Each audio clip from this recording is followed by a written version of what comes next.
Los inquilinos de Baker Street, un podcast de Círculo Rojo, con Alberto Cerezuela y sus secuaces.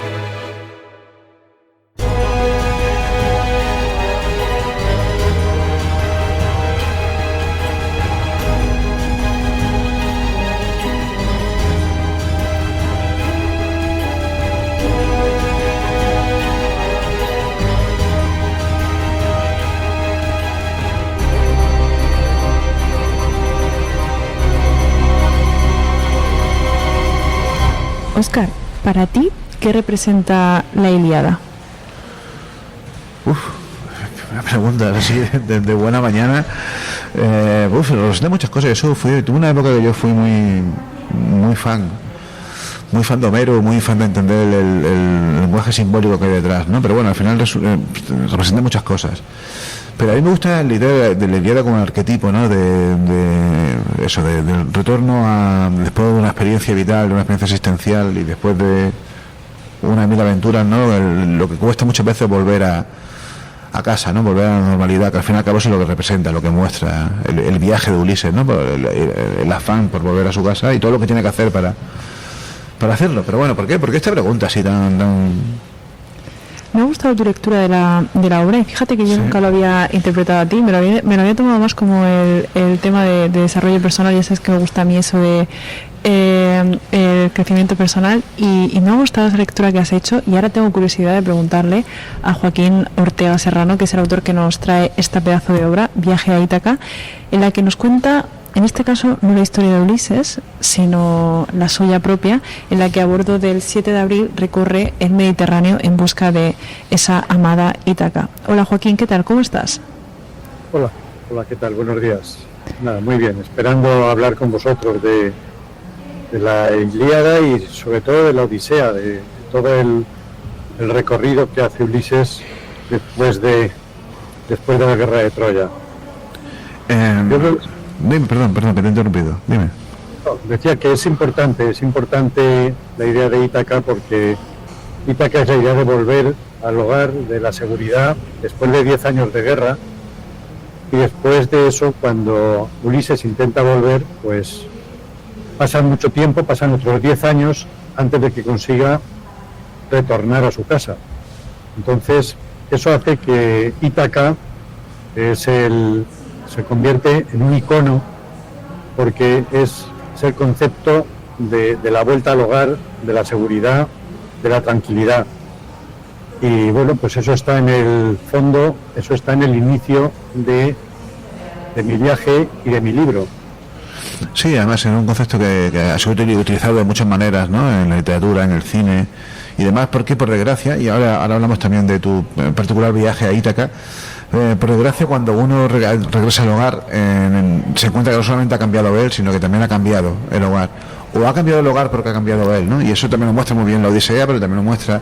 No sé, a mí a la pluma me viene, por ejemplo, a alguien que lo hizo un homenaje literario consciente a esto, que es Tolkien con El Señor de los Anillos. Al final, los que no hayan leído el libro no saben mucho, pero en las películas no se muestra así.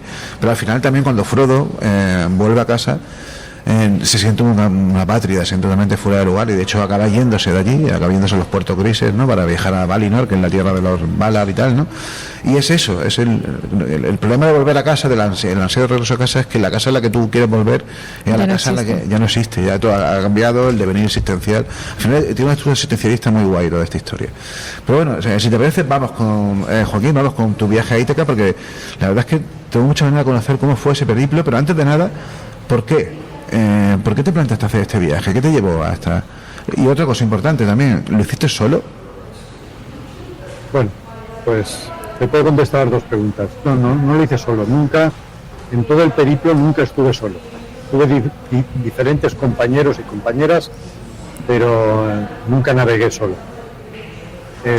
La idea de ir a Ítaca fue porque, bueno, yo soy cirujano y normalmente mi trabajo es un trabajo estresante muchas veces, y la forma de vencer el estrés pues era navegar, y por eso pues yo tenía un barco que fui mejorando con el tiempo, y al final acabé teniendo un velero que me podía permitir cruzar el Mediterráneo.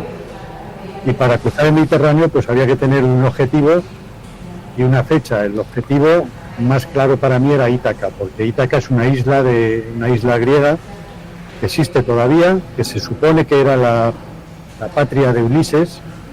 Y bueno, pues la odisea de Ulises era una odisea muy interesante, y como tú has dicho, pues uno vuelve a su hogar, pero el hogar no es el mismo y él tampoco es el mismo. Y yo siempre había querido ir a Ítaca, y la dificultad era la fecha, porque ir a Ítaca me costaba 2 meses. 2 meses de navegación, teniendo un trabajo duro y exigente, pues no era fácil. De repente tuve la oportunidad y la aproveché y fui a Ítaca. Pero mientras tanto había leído a Cavafis, y el poema Ítaca de Cavafis pues me influyó mucho, porque decía que lo importante de ir a Ítaca como icono de tranquilidad y de seguridad no era llegar a Ítaca, sino el viaje, y que el viaje debía ser lo más largo posible y conociendo el mayor número de sitios diferentes posibles. Y con esa idea, pues cuando tuve la oportunidad me planteé el viaje a Ítaca, y lo hice a lo largo de varios años, que tardé en llegar al objetivo, que era esa isla. Qué bueno, que no sé, qué acto ¿cómo diría?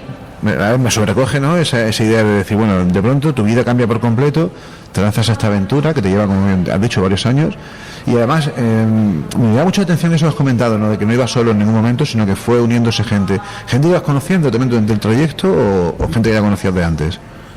Bueno, vamos a ver, tardé varios años porque solamente podía navegar en el verano. Claro. No fue un abandono del trabajo y meterme en el barco.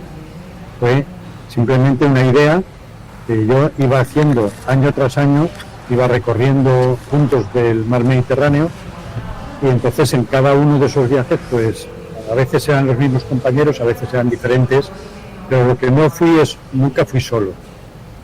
Y bueno, pues el relato es que va cambiando según los sitios, según los compañeros, según lo que piensas, según lo que va pasando en tu vida a lo largo de ese tiempo.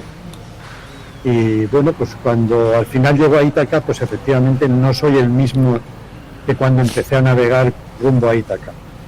Y claro, una pregunta, porque claro, Ulises cuando llegó a Ítaca se encontró con una decepción muy gorda, y además obviamente, ya como habíamos dicho a lo largo de todo esto, Ítaca no era ese lugar que recordaba. En tu caso no era volver a casa, pero sí era llegar a un lugar al que tú habías deseado llegar desde hace mucho tiempo. Cuando llegaste, ¿cumplió tus expectativas, o en algún momento sentiste que no había merecido la pena ese camino? Bueno, como he dicho antes, lo importante era el viaje. El viaje a Ítaca era un sueño, y ese sueño se iba realizando, visitando muchos lugares diferentes. Entonces, después de varios años de ir navegando y de ir dejando Ítaca aparte, porque una vez que se llegaba a Ítaca se suponía que se cumplía el sueño, pues al final, cuando ya me considero maduro para llegar a Ítaca, entonces me da miedo llegar y que no responda a las expectativas. Y eso me hizo plantearme incluso no ir nunca, y seguir navegando diferentes sitios, pero nunca llegar a Ítaca por si me defraudaba. Y bueno, la verdad es que al final, no sé si hacer un spoiler, pero bueno, en el fondo se supone que llego a Ítaca y efectivamente no me defrauda, al contrario. Es cuando marca perfectamente el final del sueño, y lo que hace es que el sueño no se acaba ahí, porque eso abre nuevas expectativas y nuevas ilusiones. Y de hecho, pues, a mí Grecia me conquistó desde el principio, y desde que estuve en Ítaca pues he vuelto todos los años. Y he navegado por los mares griegos con mi familia, con mis hijos, con mis nietos, y los he visto ir creciendo en el barco en las costas griegas. Entonces, bueno, no defraudó mis expectativas, al contrario, las aumentó y las multiplicó a lo largo del tiempo.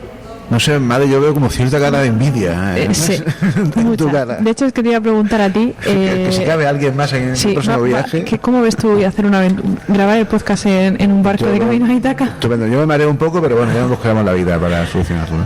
Es que, claro, al final, uno de esa aventura ha nacido este libro que yo creo que a todos nos va a contagiar de esas ganas de lanzarnos al mar.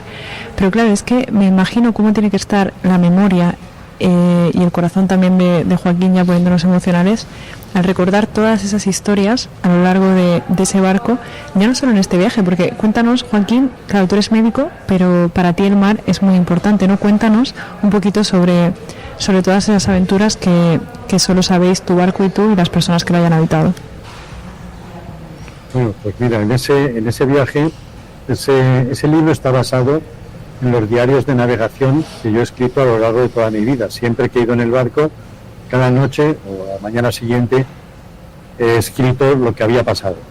Eso quiere decir que, como tú dices, he disfrutado muchísimo releyendo los diarios de muchos años y recordando muchos episodios en los que no solamente recordaba lo que había escrito, sino que eso pues, a mí me invocaba una serie de recuerdos, de olores, de sabores, de personas, de sonidos.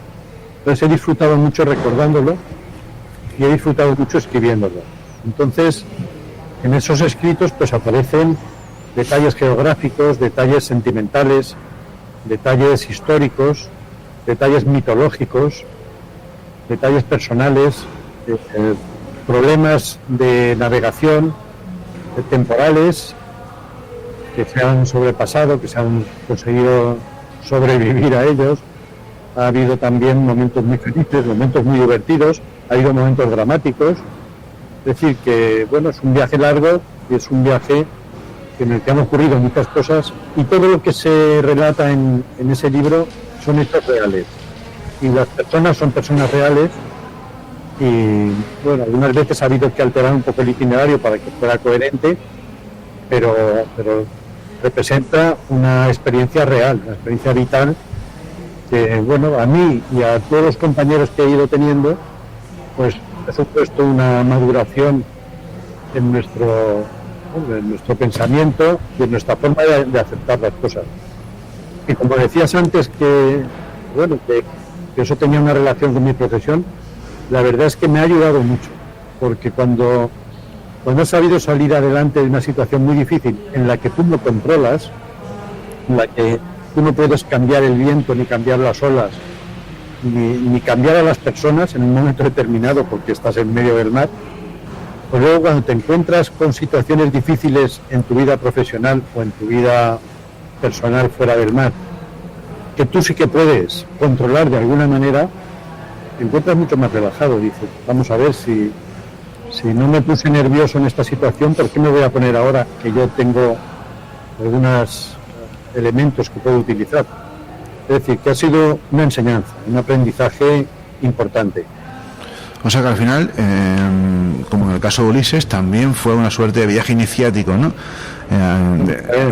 Totalmente un viaje iniciático. Un viaje en el que, claro, no solamente has vuelto transformado, sino que además porque claro, nos queda otra cosa más, ¿no? Y tengo curiosidad también preguntarte, una vez que llegaste a Ítaca por fin, ¿no?, a la añorada meta, tocaba regresar a casa. Y ahí también, que tocaba regresar a casa, tocaba volver a tu tierra, ¿no? Y ahí también, me refiero a lo de todo este proceso simbólico también, ¿no?, iniciático, como tú bien has dicho, como comentas, tú también has cambiado. ¿Te queda algo que es que cumplir de ese proyecto o ya está todo saciado? O sea, ese proyecto no acaba nunca. Claro. Hay que tener en cuenta que Ulises vuelve a su hogar, vuelve a su casa donde está Penélope, y cuando yo llego a Ítaca, Penélope la llevo conmigo. Entonces, eso marca diferencia, y marca diferencia a lo largo del viaje. Ulises siempre está soñando con Penélope, aunque tiene muy buenas compañías, porque tiene todas las magas y las ninfas que están ahí queriendo que se quede con ellas, pero siempre tiene a Penélope en la mente. Yo la tenía en la mente cuando no estaba conmigo, pero en muchos episodios del viaje está conmigo, y de hecho cuando llego a Ítaca llego con ella. Entonces, bueno, pues eso marca diferencias. Y bueno, pues sí que se crea una situación, como he dicho antes, te enamoras de Grecia, sigues volviendo allí y luego pues se te van creando otras expectativas. Una de las expectativas que se creó fue la de escribir el libro. Entonces escribir el libro era algo que tenía dentro, que quería sacarlo, que bueno, pues este año he tenido la oportunidad de hacerlo y bueno, y ha sido una más de las consecuencias de ese viaje. Y además, pues al empezar a escribir el libro, pues te das cuenta de lo que te gusta escribir y ya estoy pensando en el siguiente. Entonces, el siguiente, pues, es decir, dices, ¿se ha acabado la ilusión? Pues no, todo eso se lo debo a Ítaca. Claro. Y se lo debo a Viaje y se lo debo a Cavafis, que fue el que me metió el veneno de hacer un viaje largo. Qué bueno. Pues Joaquín, ha sido un placer escucharte y yo creo que para Óscar también. Aunque se mareen los barcos, igual te decimos que hacemos nosotros el viaje a Ítaca y me alegra saber que vas a seguir escribiendo y yo creo que para animarte más todavía a seguir escribiendo y que esta aventura no se acabe, qué mejor que despedir el programa invitando a los seguidores de Los Inquilinos de Baker Street a escucharte y sobre todo a leerte. Un abrazo muy grande, Joaquín. Muy bien, muchas gracias y un abrazo a vosotros también. Un saludo. Perdón, y buen viaje, te iba a decir. Bueno, tengo más viajes pendientes. De hecho, crucé el Atlántico este año pasado y eso, bueno, pues también dará que hablar. También merece un libro. Yo conocí precisamente a alguien que yo considero mi maestro, un profesor de la Complutense, que no fue maestro mío, pero para mí lo es, que también, ya con una edad muy avanzada, porque él me tiene 84 años, hace como 6-7 años cruzó también el Atlántico. Él vive en Bayona, en Galicia, y lo cruzó también con un velero.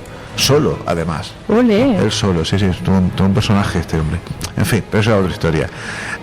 Un abrazo, Joaquín, y te deseamos el mayor de los éxitos con tu libro. Seguimos. Bien.